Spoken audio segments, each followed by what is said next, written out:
Hey kids, this is Ivan. How you doing? Well, last night the stars were all aligned, and we were able to play our first session of All for One Regime Diabolique.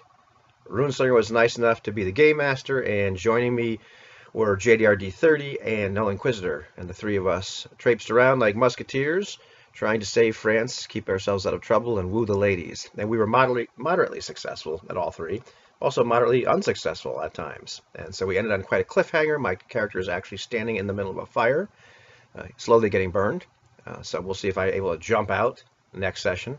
So it was a lot of fun. And unfortunately, you can't watch it because due to technological misadventure, we were unable to upload and record this session. We finally gave up after about 45 minutes. So hopefully next time we're able to do that because it was a laugh riot. And you ought to be able to watch these things because it's just a fun and engaging game. And I think we're fun and engaging people. But they all did a fantastic job. I really enjoyed playing with them quite a bit.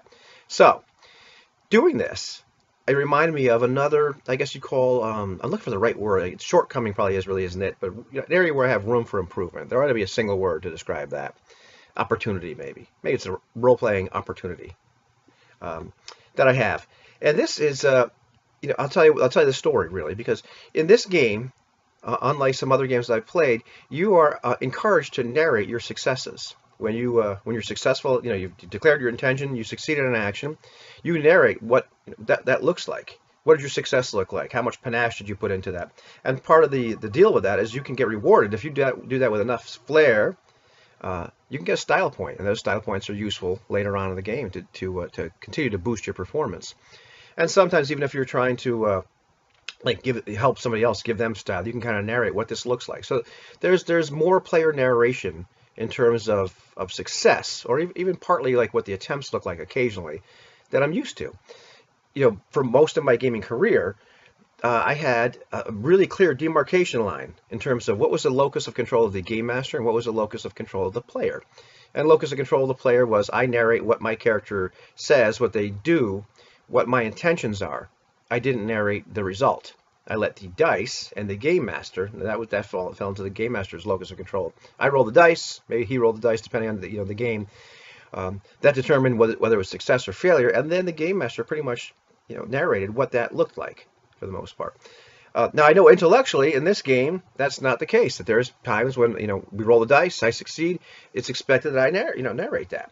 However, it still feels a little bit like I'm committing a major social faux pas when asked to do that, to the point where it just kind of feels internally, everything in my gut screaming, well, you don't do that. And I felt very uncomfortable.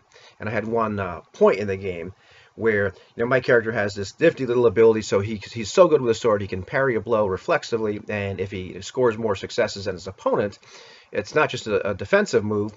He's actually able to go in and score some damage, and do a little riposte to his opponent. And so I had that happen. We had one really great sword fight, which was extraordinarily entertaining for a few different reasons. One of which was the fact that JDRD30 ended up having a discussion about hair care the entire time with one of the combatants, and they just didn't fight, they talked. But I digress. So here we are, the situation, and so Runesinger says, well, what does that look like? And I was taken aback, and I really kind of fumbled with my words because it just felt so unnatural. And I talked to him afterwards, and I laughed a little bit, and I said, well, maybe I am a little brain damaged, like Ron Edwards would suggest by my old game experiences. And I said that very tongue-in-cheek. I think a better word for that would be conditioning.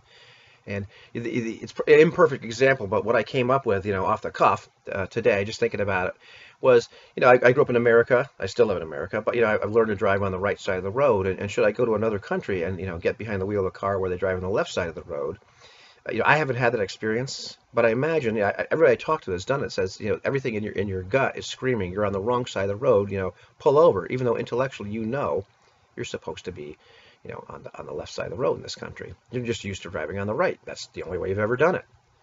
So I believe I'm just a little bit conditioned. And he assured me that this will pass, and that's very common reaction to games like this. Because once again, intellectually I know that there's games that do that. I haven't played an awful lot of them.